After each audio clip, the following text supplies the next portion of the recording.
All right, today we're doing inverse variation, and another name for it is indirect variation. You will hear these terms. You will probably hear inverse variation in math and indirect variation probably in chemistry. You might have already done this. This is Boyle's law. So indirect means as one goes up, the other goes down. So you might have heard in Boyle's law, that's his volume and pressure. As the volume goes up, the pressure decreases and vice versa. So inverse still means to switch the x and y values. So today you have your new function and final function for the chapter, and this is what it is, xy equals k, where k means constant. Yes, you could have said xy equals c, but we chose k anyway.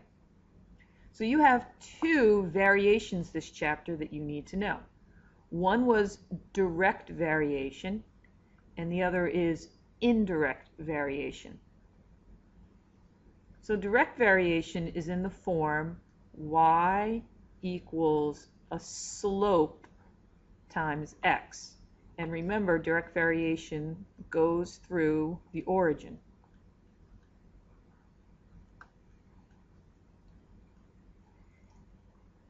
So if we had a graph of some sort, here's my quick axes, and let's say we had this. This is direct variation. It's going through 0, 0, and it has a slope. This is not direct variation. It is not going through 0, 0, so it is not direct variation. Indirect variation makes a new shape, which you'll see on the next page. But watch what happens with indirect variation. I'm going to start with the original, x times y equals k. Well, if we go back to the top where inverse means to switch the x and y values, well, I'm going to switch the x and y values. And do you see why it's special now? Because you get the same equation. It doesn't switch the equation. This first equation right here is the same as that one because multiplication is commutative. You can multiply in any order. If I solved it for y, I still get the same equation. Y equals k over x. Even if I did it this one, even if I did xy equals k, if I solve that for y, I still get y equals k over x. So that's why it's special. Over here with direct variation, if I switched the x and y, let me give me some room over here. If I switch these x and y's, I would get x equals ky.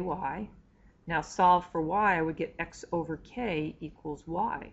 And you see I have two different slopes. This is the slope 1 over k. This one has a slope of k. So when you graph them, you get two different pictures. So if I graph them, one would look like that. Let's call that the original one. And then this one has a smaller slope, so it wouldn't increase as quickly. So there's two different here with direct variation. With indirect variation, when we switch the x and y, we get the same. So what does an indirect variation look like? It looks like that. Okay, so I graphed here y equals 8 times x. Y equals, it's not 8 times x, 8 divided by x. If I solve this,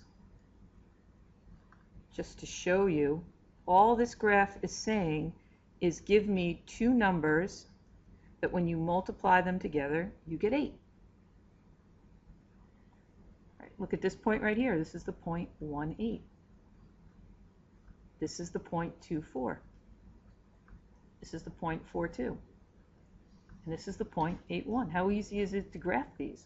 All you do is, okay, what two numbers multiply give me 8? And not to forget, You also have the negatives over here, because this is the point -8, -1.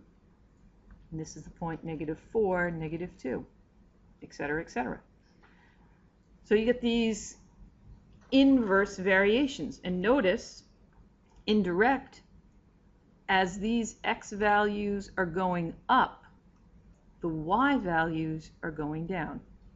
See how the x value here is 1 and it goes up to 2? Well, then this goes down. Notice how 1 went to 2, I multiplied it by 2, and then I multiplied it by 2 to get the next x value, and then I multiplied it by 2 to get that x value. Look what's happening to the y values. They're being divided by 2. 8 divided by 2 is 4, 4 divided by 2 is 2, 2 divided by 2 is 1. So again, as one goes up, the other goes down.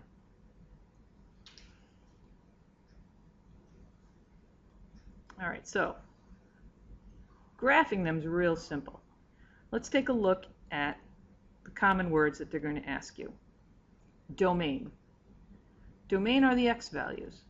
Well, here, the domain is all reals except 0. So if I look at this again, domain means up and down. These are my x values. And notice they are all going through this graph except right here, this y value. This y value will never, this x value of 0 has no answer. What does that mean? Think about it. Let's get all this out of here. If I go back to my equation, this is the graph. Give me two numbers that when I multiply them together, I get 8. If I put 0 in for x, 0 times what gets me 8? Nothing. Every other number I can put in here. I can put in 3. 3 times what gets me 8? I get an ugly answer. I get 8/3, but it's still an answer. But 0 is the only one who doesn't work, so that's why the domain is all reals except 0. You could also write it in the calculus way. Negative infinity to the 0, and then 0 to positive infinity, whichever way you like to write it. So that should give you a clue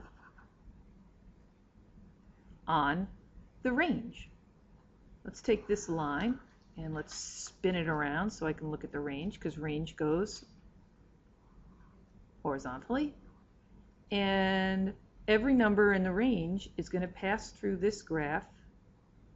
That's right, except 0. And it's the same philosophy. Here is my graph, xy equals 8. If I put a 0 in for y, x times nothing, what? No, there's nothing there. X times 0 gets me 8. No, it doesn't work. So the range is the same answer. You can either write all reals except 0, or you can write the calculus way.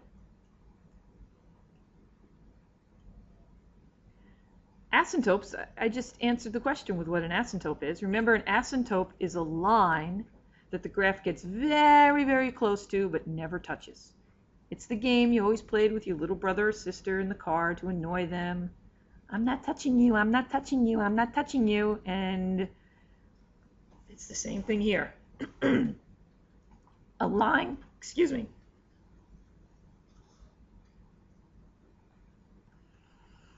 All right, so it really gets close to the lines y equals 0. And then the other line that gets really close to but never touches is the equation of x equals 0.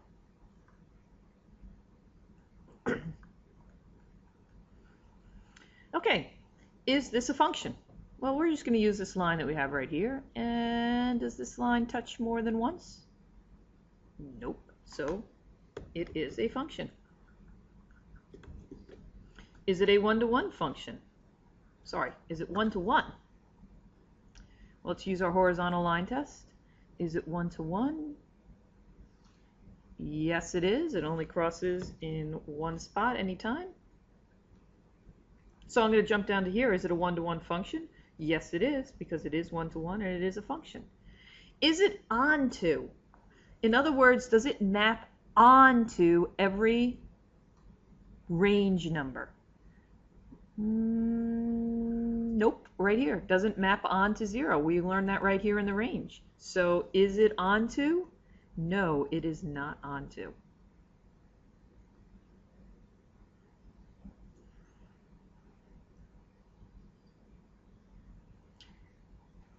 Okay, I have a new graph here. And this is an inverse hyperbola, or an inverse variation, or an indirect variation. Those are all names that mean this shape. And you have to figure out, what is the equation of this graph? Well, let's see. Let's go around here, and we're going to pick a point. Boom, right there. -1, 6. Let's keep going down. Let's pick this point right here. Here's another one. -6, 1. I think you know the answer already. If I come over here, there's a point. Nice one right there. Where'd it go? 6, -1. All right, so if I come back to my smartboard and go to a new page, I know I had the points 6, -1. I had the points -1, 6.